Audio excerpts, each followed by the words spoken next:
Push the goddamn button. Push the goddamn button. John Carpenter. I am not gonna do a John Carpenter ranking all of his movies because I haven't seen all of his movies. So I'm only gonna do my favorite, my top 5 John Carpenter movies. One of the first horror movies I can remember watching was a John Carpenter movie. I think I was 7. Too young. Changed my life. And it is in this top 5. So coming in at number 5. Have you ever seen a movie called The Prince of Darkness? What is it? A secret that can no longer be kept. It is about Satan, but Satan is in a jar. Kind of like what you might be drinking right now. There are these college students who look to be all over the age of 30 studying this vat of green liquid. You know, as you do, study Satan, and then you move on. Roll credits. Nah, Satan gets out. And then wow, I didn't even realize. All hell breaks loose. The vat breaks, Satan spills out, skeet into someone's mouth, and oh no, you've swallowed. This is not sounding like a horror movie. Now that I think about that, there's gotta be a porn ripoff of this. If not, get on it. And that turns everybody into, there's gotta be a porn ripoff. Starts turning people into, you know, crazed, possessed. That's the word I'm looking for, possessed. It started a month ago. What started? A change in the earth. They're in this building, right? And the whole time they're studying Satan, there's these homeless people, just weird people start showing up because Satan draws people, you know what I'm saying? Just like it draws you out to the club. The people inside start getting possessed one by one. The people outside, the crowd is getting bigger. It's just doom. And at the end, typical John Carpenter fashion, we don't know if we win or lose. Did we get him? Not sure. Prince of Darkness is my number 5. Number 4. Have you ever seen a movie called They Live? Either put on these glasses or start eating that trash can. Not this year. Featuring what is considered to be one of the greatest fight scenes of all time. They Live stars Roddy Piper and Keith David. Bad actor, good professional wrestler, Roddy Piper, who in this movie, everything he does works. This one is about aliens. Roddy Piper is out of work. He gets a job, construction. Keith David's already working there. And then there's a little, wow, is this another church? Huh, I know he hears gospel singing. This is a church, isn't it? John, what you up to, man? He finds these glasses that help him see the truth. The real truth. The aliens landed. We don't know how long they've been here, but he can see with the glasses people who are human and people who are not human. I gotta tell my friend Keith David doesn't want anything to do with it, which leads to a fight. Long, drag out fight. A fight that I will cover at some point. Roddy is able to get Keith David to put the glasses on. I can see now. You good? We good. Now let's go fight the aliens.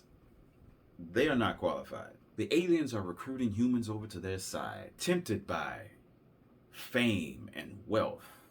If the aliens landed tomorrow and they promised you fame and wealth and delivered, you could see that they were delivering. Would you join their side? Or would you join Roddy Piper's side? They Live is my number 4. Number 3, John Carpenter, tag team partner Stephen King.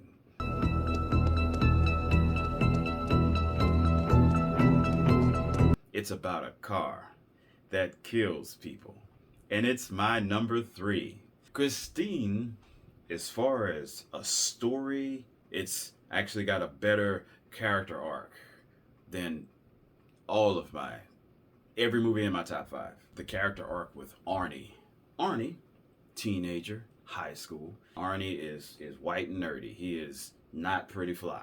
Finds this beautiful red car, which has already killed before. We see during the opening credits, like the beginning of the movie. But at this point, when Arnie comes across it, the car is in terrible condition at this point. But Arnie's just awestruck. He falls in love with the car immediately. And the car starts to change Arnie. Arnie fixes the car up, makes the car beautiful again. As he is making the car better, the car is making Arnie worse. I can identify with this movie. The first car I ever spent my hard-earned money on was a sports car. It was red like Christine. And it changed me. Not only did it change me, but I was changed by the outside world, the world around me. Just like Marty is in Christine. I'd be sitting at a stoplight, and then a car full of white guys would be yelling the N-word at me. This would happen more than once. I would have people throw things at me, unprovoked. So I was being hardened by the outside world around me because of the car, but also because I had the car and I was immature. The car was changing me. I wasn't mature enough to handle it like Arnie wasn't mature enough to handle it. And he started getting a little too cocky, and just a little, you get all that together. Arnie, lucky for Arnie, he was white, so he didn't have to deal with like as much. But what he had to deal with was that the car was evil and it was changing him, making him evil. My car, my surroundings, I got a little evil. When I wrecked the red one, people where I was working, more people started talking to me. And that's when I realized those people were talking to me before I got the car, but then stopped talking to me. Then when I wrecked the car, they started talking to me again. So you know what I did? Went out and got another one because I was like, wow, if you're going to be like that, just stay like that. The second one I got was black. I had to deal with racism. He had to deal with these bullies in his school. And my Christine didn't go out and run over people, but his does. Christine can drive on her own, and she hunts down and takes care of Arnie's bullies. I think that's fantastic. But Christine, obviously goes a little too far. Tries to kill his girlfriend and stuff like that. Arnie goes from being white and nerdy to, now he's wearing, he's dressing different. He's acting different. He's cussing out his parents. Christine gets wrecked at some point. Arnie stands in front of the wrecked Christine and says, "Show me." And Christine puts herself back together. This movie is underrated, and I can understand. It's a movie about a car that kills people. I'm not going to watch that. Then don't. Number 2. Ooh. This is it, right? Number 2 and number 1. Number 2. What do I look like? What do I talk about the most? Fight scenes, fight choreography. That type of stuff, right? Big Trouble in Little China. No, it's not as solid a movie as Christine, but fun. Christine can't touch Big Trouble in Little China when it comes to fun. Comedy, Kurt Russell. I feel like Kurt Russell is playing a character who is all that, but he's in the wrong situation. His name is Jack Burton in the film. Tons of one-liners. Not even just from him. We got Kim Cattrall in the movie. Like I said, Dennis Dunn plays Wang Chi. This is a movie where if you mix this movie with Enter the Dragon, you get Mortal Kombat. This is where you saw Raiden for the first time, even though the character in Big Trouble in Little China's name is Lightning. He's part of the 3 storms. We got thunder, rain, and lightning. And as a kid, first time I saw it, of course, lightning was my favorite. The more times I watched it, because I would watch it every single time it came on, rain became my favorite storm. Because rain was just so smooth, and rain actually did stuff. When you really watch the movie, lightning doesn't really do much, and a lot of times he misses. He has to, because if he didn't, roll credits, basically. This evil Chinese sorcerer named Lo Pan looking for a girl with green eyes, but he's looking for a Chinese girl with green eyes. That was your first mistake, I guess. At least the movie makes it seem that way. Chinese girls don't come with green eyes. At least the movie makes it seem that way. Finds this girl with green eyes, just happens to be Wang Chi's girlfriend. Why you gotta go on and do that? And Wang Chi, he's gotta ask Jack Burton to help him find her. And then, of course, Jack Burton's trying to get with Gracie Law, played by Kim Cattrall. And Kim Cattrall has green eyes in the movie. I don't know if she has them in real life. She has them in the movie.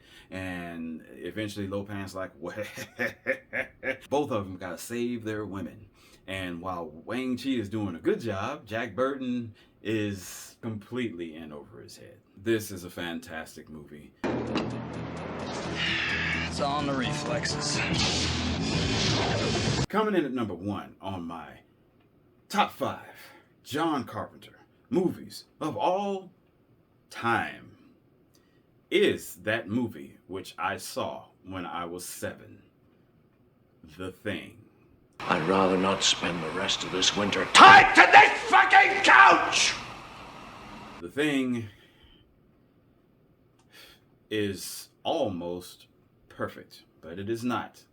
The biggest flaw with this movie is the fact that they show the alien spaceship at the very beginning.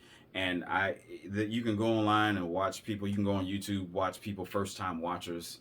And I really, really wish for once, one of these first time watchers would be watching it with someone who has seen it before, and that person would have them watch it and just not let them see the spaceship part at the beginning.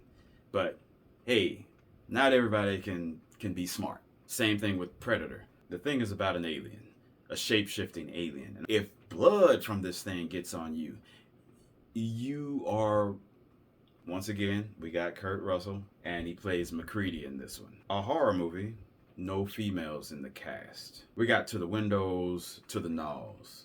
We got Childs. We got Palmer. We got Blair. Once they encounter the Thing, and I'm talking about they see what it can do, the paranoia, one by one, these guys get infected. And they decide, you know what? We're all gonna die. But we're gonna make sure that that thing doesn't get to civilization, because the Thing takes place in Antarctica. If you and the Thing are in the room and y'all share a drink, it's possible you could get infected. That may or may not be true. But what is true is that you would never eat or drink after the Thing. That's what makes it so terrifying. The Thing is my number 1. So we got 1, 2, 3 horror movies, 1 sci-fi, which is They Live, and 1 action comedy, which is Big Trouble in Little China. John Carpenter, man, he makes some movies. Anyway, that's my list, and that's the real truth. Until next time, peace.